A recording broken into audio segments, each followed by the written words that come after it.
नमस्कार दोस्तों, स्वागत है आपका सोनू कुमार क्लासेज में। दोस्तों, आज के वीडियो में हम लोग पढ़ेंगे विविध। तो दोस्तों, वीडियो को शुरू करते हैं। देखिए, पहला प्रश्न है, घड़ी में प्रयोग होने वाले क्वार्ट्ज क्रिस्टल होते हैं।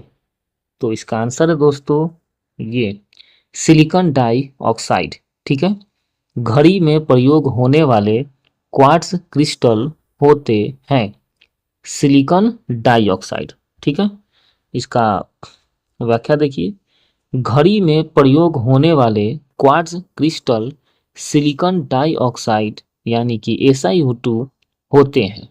यद्यपि प्राकृतिक रूप में इनमें से कुछ रॉक क्रिस्टल और राइनस्टोन के रूप में पाए जाते हैं, वस्तुतः जिनका वाणिज्यिक रूप से उपयोग होता है वे मानव निर्मित होते हैं। ठीक है दोस्तों, यानी कि वास्तव में जिनका वाणिज्यिक रूप से उपयोग होता है वे मानव निर्मित होते हैं।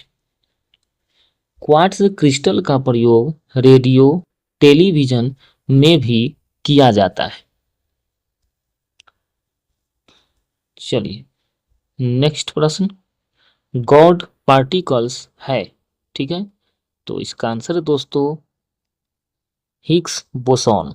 ठीक है, यानी हिग्स बोसॉन को गॉड पार्टिकल कहा जाता है। ठीक है दोस्तों, चलिए इसका व्याख्या देखिए, हिग्स बोसॉन एक मूल कण है जिसकी प्रथम परिकल्पना वर्ष 1964 में की गई और इसका प्रायोगिक सत्यापन 14 मार्च 2013 को किया गया। वैज्ञानिक समुदाय के बाहर और मीडिया द्वारा अक्सर इस कण को ईश्वरीय कण या गॉड पार्टिकल उपनाम से संदर्भित किया जाता है।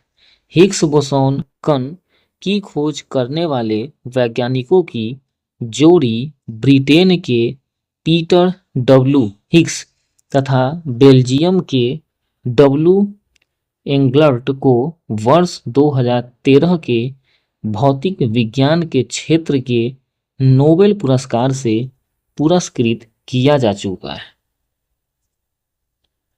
चलिए नेक्स्ट, 2012 में CERN यूरोपीय प्रयोगशाला में एक बहुप्रचारित गॉड कण की खोज की गई थी। इस कण का वैज्ञानिक नाम है, तो इसका आंसर है दोस्तों हिग्स बोसॉन। ठीक है, इसका व्याख्या देखिए, वर्ष 2012 में SERN यूरोपीय प्रयोगशाला में लार्ज हैड्रॉन कोलाइडर प्रयोग द्वारा गॉड पार्टिकल के नाम से परिकल्पित हिग्स बोसॉन की खोज की गई। ठीक है दोस्तों, वर्ष 2012 में CERN यूरोपीय प्रयोगशाला में लार्ज हैड्रॉन कोलाइडर प्रयोग द्वारा गॉड पार्टिकल के नाम से परिकल्पित हिग्स बोसॉन की खोज की गई। इस परिकल्पना को नोबेल पुरस्कार विजेता वैज्ञानिक पीटर हिग्स ने वर्ष 1960 में प्रस्तुत किया था। हिग्स तथा भारतीय वैज्ञानिक सत्येंद्र नाथ बोस के नाम पर इस कण को हिग्स बोसॉन नाम दिया गया। चलिए नेक्स्ट, क्रोमैटोग्राफी की तकनीक का प्रयोग होता है।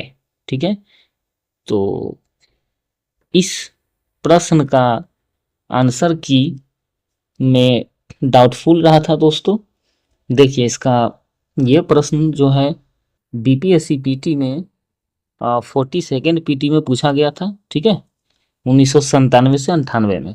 इसका व्याख्या देखिए, किसी मिश्रण से विभिन्न पदार्थों को अलग करने में क्रोमैटोग्राफी तकनीक का प्रयोग होता है। ठीक है, क्रोमैटोग्राफी तकनीक का उपयोग मुख्यतः विटामिन और प्रोटीन के पृथक्करण में किया जाता है। ठीक है, प्रारंभ में क्रोमैटोग्राफी तकनीकों का उपयोग पदार्थों को उनके रंग के आधार पर अलग करने के लिए किया जाता था। ठीक है दोस्तों, यानी क्रोमैटोग्राफी की तकनीक का प्रयोग क्यों होता है, तो इसमें दोस्तों ये भी हो जाएगा रंगीन पदार्थों की पहचान करने में।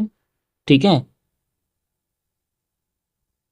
उसके बाद रंगीन पदार्थों के प्रभावी आसवन में भी हो जाएगा, एक मिश्रण से पदार्थों को अलग करने में भी हो जाएगा दोस्तों। ठीक है, इसलिए एक से ज्यादा है इसमें आंसर। चलिए नेक्स्ट, निम्नलिखित में से कौन सा फोटो इलेक्ट्रिक उपकरण डिजिटल अनुप्रयोगों के लिए सबसे उपयुक्त है, तो इसका आंसर है दोस्तों फोटो वोल्टिक सेल। ठीक है, चलिए इसका व्याख्या देखिए। फोटोवोल्टिक सेल को सामान्य तौर पर सौर सेल कहा जाता है। यह एक प्रकार का गैर यांत्रिक उपकरण है जो सूर्य के प्रकाश को सीधे विद्युत में परिवर्तित करता है।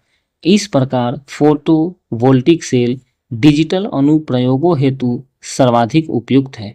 उल्लेखनीय है कि सौर प्रकाश फोटोन से बना होता है।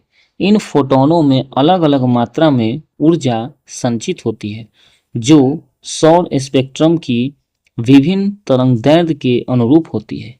विदित हो कि फोटोवोल्टिक सेल अर्धचालक पदार्थों से बने होते हैं। जब फोटोन इन सेलों से टकराते हैं तो वे उसमें ऊर्जा संचित कर देते हैं, जबकि अन्य दिए गए विकल्प इसके ठीक विपरीत है। ये इलेक्ट्रिसिटी के माध्यम से प्रकाश उत्पादित करते हैं। चलिए नेक्स्ट, एलईडी यानी कि प्रकाश उत्सर्जक डायोड के संदर्भ में कौन सा कथन गलत है। ठीक है दोस्तों, तो देखिए दोस्तों इसमें जो है ये सी वाला गलत है, यानी एलईडी में पारा प्रयुक्त होता है जो मनुष्यों के लिए हानिकारक है। ठीक है, तो ये जो है गलत कथन है। सही कौन कौन है देखिए। एलईडी प्रकाश स्रोत ऊर्जा की कम खपत करते हैं, ये सही है। ठीक है, एलईडी प्रकाश बल्बों से अधिक अवधि तक कार्य करते हैं, ये भी सही है।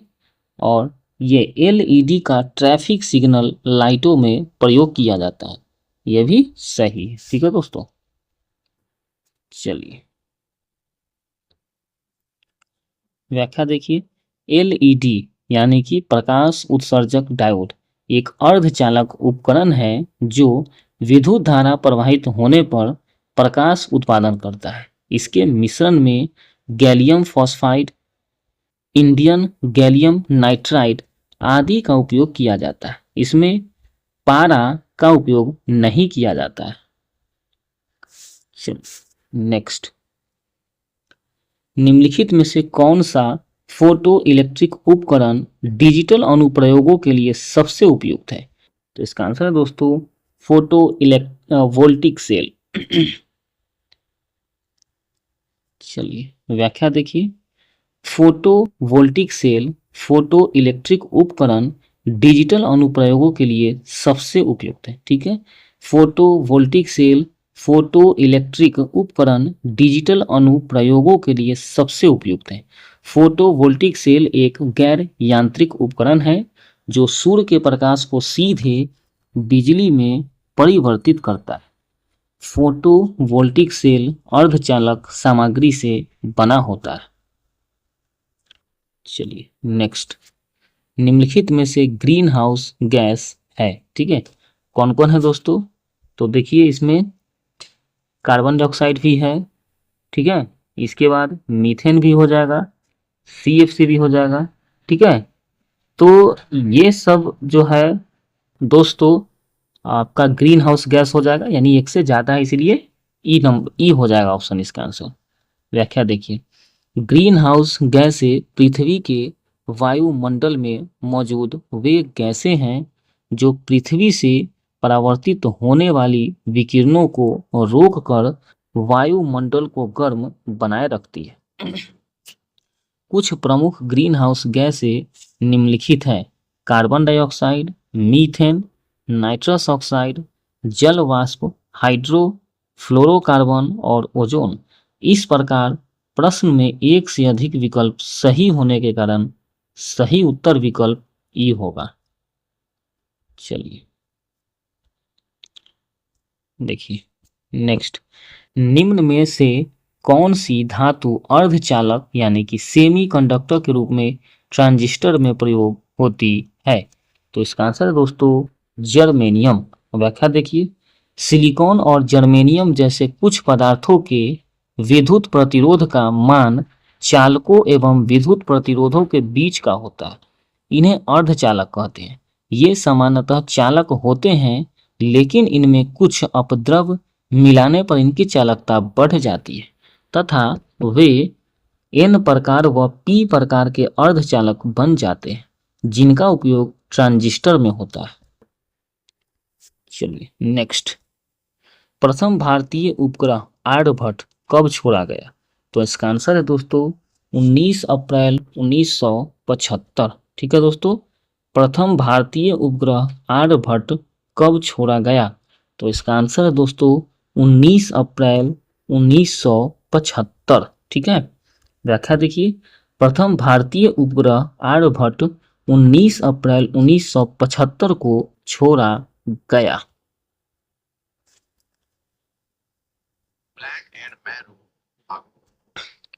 तो दोस्तों इस तरह से आज के वीडियो में हम लोगों ने पढ़ा विविध। तो दोस्तों मिलते हैं फिर अगले वीडियो में, तब तक के लिए जय हिंद जय भारत।